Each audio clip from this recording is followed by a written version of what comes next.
Et quel est ton favori pour ce Ballon d'Or?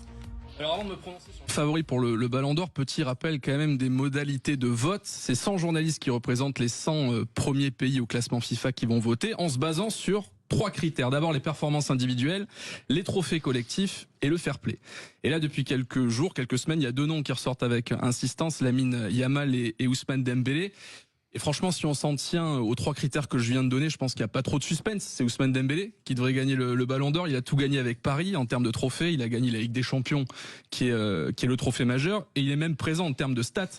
Si on additionne buts et passes décisives, il en est à 48 contre 43 pour Lamine Yamal. Mais le Ballon d'Or n'est pas là pour récompenser le meilleur joueur du monde. Pour moi, il est là pour récompenser le meilleur joueur de l'équipe la plus dominante.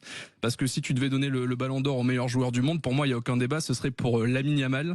Je le donnerai tout de suite à Lamine Yamal. Yamal, pour moi, c'est le joueur frisson, c'est le joueur pour lequel tu mets le réveil la nuit pour voir le match, c'est le joueur pour qui t'as le sourire au moment de payer ta place. Mais bon, vous l'avez compris, le foot aujourd'hui, c'est pas les émotions qui sont primées au moment du Ballon d'Or, c'est le pragmatisme, celui des chiffres.